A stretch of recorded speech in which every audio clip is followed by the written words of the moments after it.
The fourth tech tool that I would like to highlight is Khan Academy. Khan Academy is an online tool that I specifically use in my classrooms to provide supplemental information and also some differentiation for some of my faster learners and quicker workers. So taking you guys into the nuts and bolts of Khan Academy, once you get logged in, you have a plethora of subjects that are available to choose from. I've particularly focused on the math subjects, but I would be interested in seeing how their science, engineering, arts, and humanity courses are.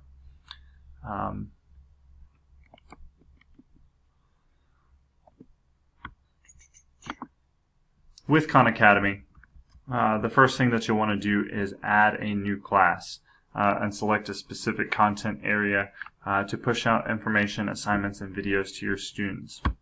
One new feature that I found was really awesome with Khan Academy in this last year is the ability to import a class from Google Classroom. So if you have a Google Classroom set up with all of your students, it'll automatically email out invitations to your class and subject and get them set up as students within your program. So you'll be viewed as a coach in this Khan Academy setting.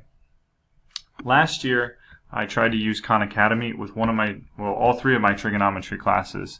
And the way that I used it was as a supplemental tool outside of class time with incentives for students to practice trigonometry.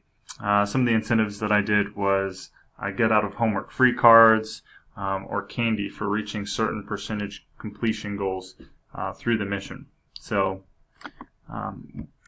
one of the ways that Khan Academy can provide teachers with valuable data is through the progress monitoring. The blue is students that have mastered subjects. Light blue is students that have practiced. The gray is students that haven't attempted it. And red is students that are struggling. So you could search within the mission foundations, or you can quick sort by students that are struggling. You can see in the radians and degrees, I had a large group of students attempt and master this content area. A handful of students didn't practice it at all. The incentives weren't enough for them. And then one student practiced it but didn't perform well. Compare that with graphs of sinusoidal functions. I only had one student master it, a handful never attempt it, and then these students were struggling with those graphs of sinusoidal functions.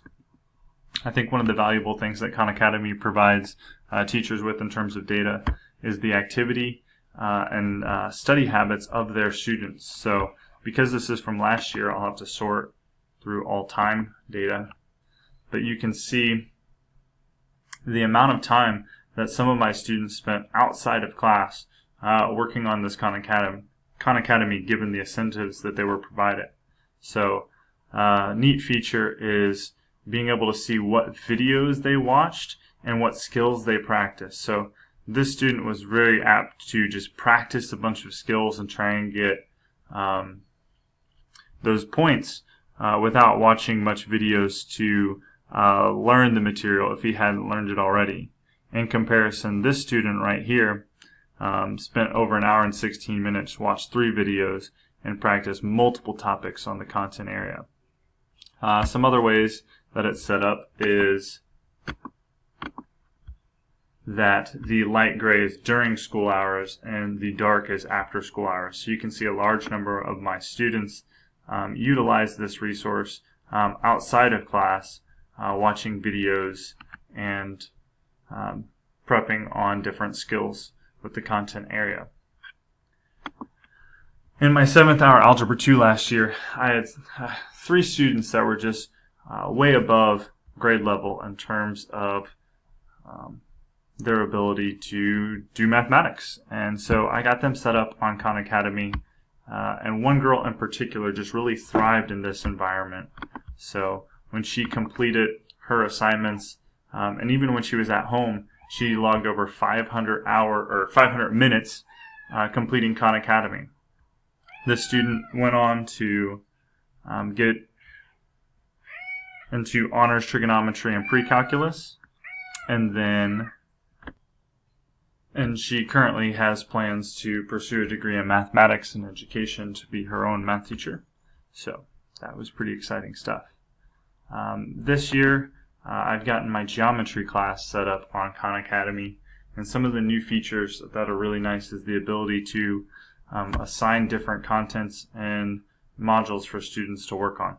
So you can sort content based on class, and if you find something that you think that your students need to practice, for example, we're going to be doing the Pythagorean theorem here pretty soon, you can go to this lesson page and assign it to that particular class with due dates.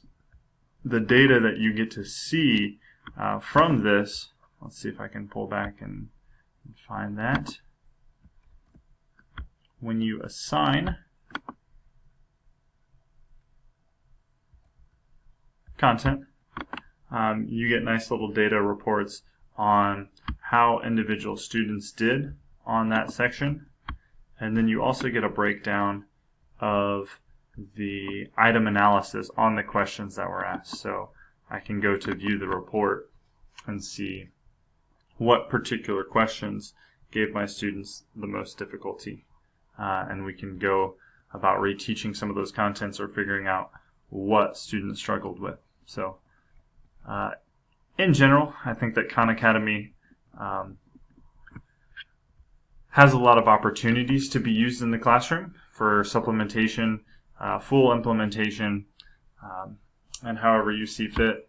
The negatives and cons of Khan Academy are the user friendliness in terms of getting it set up, getting students familiar with the dashboard and how to find their assignments and various things like that. And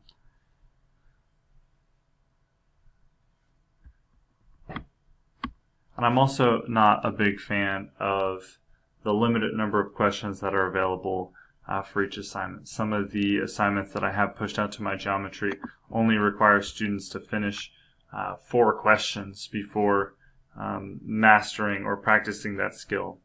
So I think it has more opportunity to increase the practice and teacher freedom and what resources you're available to push out to students.